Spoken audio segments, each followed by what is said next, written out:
Selamat sore para pecinta kopi di seluruh Nusantara dan khususnya Blitar Raya. Nama saya Ardian Purwosoputro. Saya sebagai owner Kopi Kereta Api Klasik.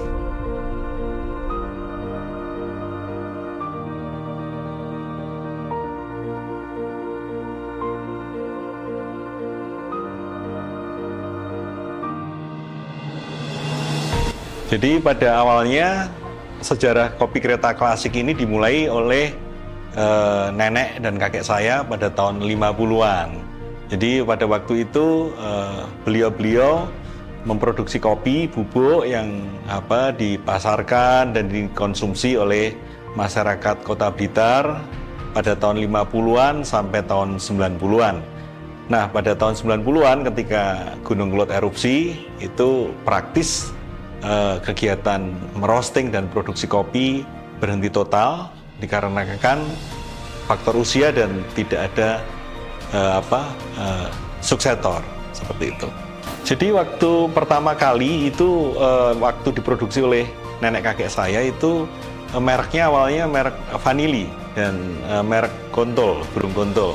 Nah, itu diproduksi dan dipasarkan di warung-warung, di depot-depot pada waktu itu, terus untuk keperluan rumah tangga juga, terus ke rumah sakit, itu sekitar tahun 50-an hingga tahun 90-an, dan khususnya pemasarannya di Kota Blitar. Jadi pada tahun 2009, itu pada awal-awal kopi gelombang ketiga di dunia itu mulai muncul, mulai marak, saya memiliki kerinduan untuk bagaimana membangkitkan kembali kebanggaan leluhur kami untuk istilahnya untuk memproduksi kembali dan membangkitkan kembali kopi Blitar.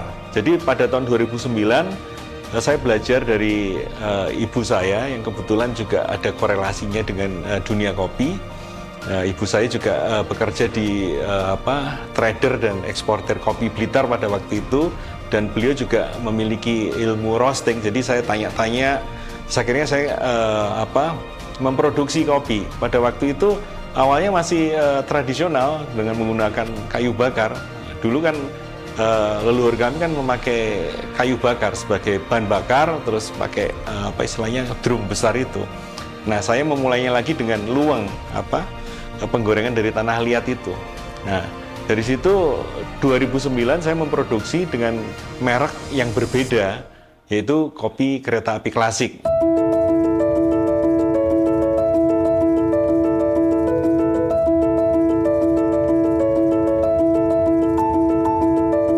Sejarah kenapa kami memilih menggunakan nama kopi kereta api itu ada sejarahnya, panjang sekali. Yang pertama, pada waktu itu saya sekolah, kuliah, itu menggunakan, kalau ke Malang, menggunakan moda transportasi kereta api. Nah, yang kedua ini sebagai bentuk penghormatan kepada jasa bapak saya yang kebetulan pegawai kereta api. Jadi saya ingin mendarma baktikan bahwa saya dari bayi sampai besar ini kan hidup dari kereta api. Jadi mereknya akhirnya saya ganti kopi kereta api klasik sejak tahun 2009 sampai hari ini. Mengenai filosofi kopi kereta api sendiri, nah kereta api itu kan maju mundur kan, kalau lokomotifnya itu kalau maju dia akan maju kan, kalau dia bergerak mundur dia tetap maju. Jadi maju mundur kereta api tetap harus maju ke arah tujuan. Terus berikutnya kereta api itu kan membawa gerbong. Harapannya adalah gerbong-gerbong itu membawa kemakmuran bagi semuanya. Nah, selama 15 tahun sejarah perjalanan kopi kereta api klasik itu ya pasti namanya bisnis banyak lika-likunya. Jadi berawal dari kami memiliki alat-alat yang sederhana, terus akhirnya sempat berhenti produksi karena saya harus berkeliling Nusantara untuk pengkaryaan. Nah, itu kan juga salah satu faktor naik turun. Nah, pada akhirnya 2020 saya kembali ke Blitar, saya mengembangkan dengan mesin-mesin, mulai kita modernisasi mesin-mesin mulai dari 1 kilo akhirnya menjadi kapasitas industrial.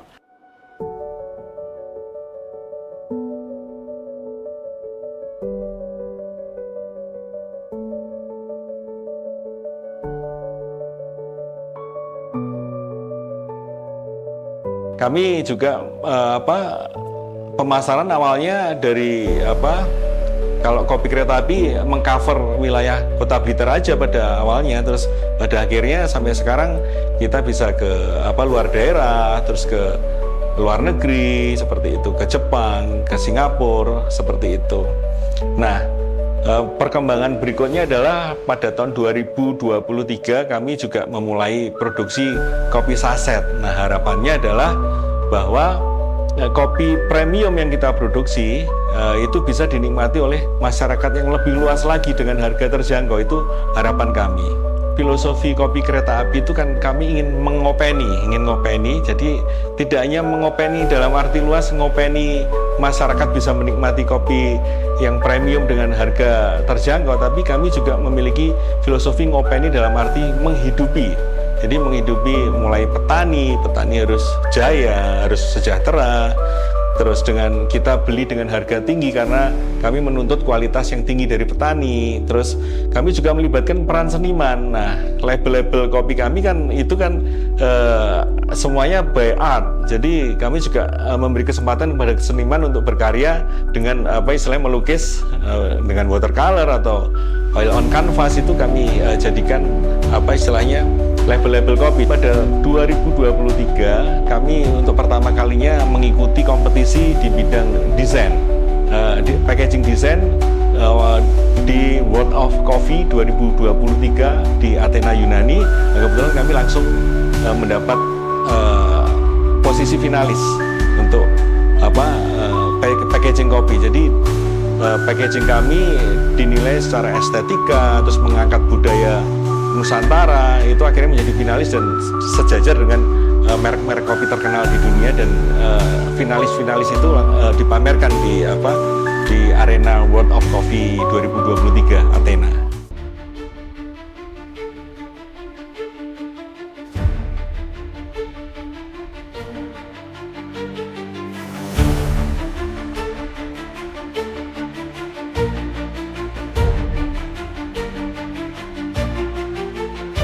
Jadi kami sering istilahnya dipesani gitu kan, pesanan khusus misalkan dari Pas Pampres, pilot fighter pilot dari Skadron 3, pesawat-pesawat tempur, itu kopinya kan dari kami, makanya label-labelnya kan ada pesawat. Terus juga diminum oleh beberapa presiden Republik Indonesia, salah satunya Pak Jokowi.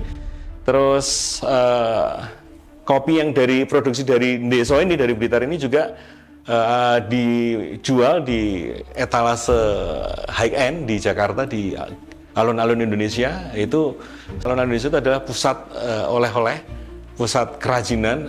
Bagi kami adalah itu Indonesia kecil. Jadi semua pejabat luar negeri maupun pejabat Indonesia maupun pengusaha-pengusaha, tokoh-tokoh itu banyak yang berbelanja di alun-alun Indonesia. Pada beberapa kesempatan yang lalu di bulan September kami juga workshop kecil kami yang ada di desa ini juga dikunjungi oleh Konsul Jenderal Amerika Serikat Surabaya. Itu sebuah kehormatan bagi kami bisa menikmati kopi, merosting. Ya, intinya kami juga ingin memperkenalkan kopi Blitar ini ke seluruh mancanegara.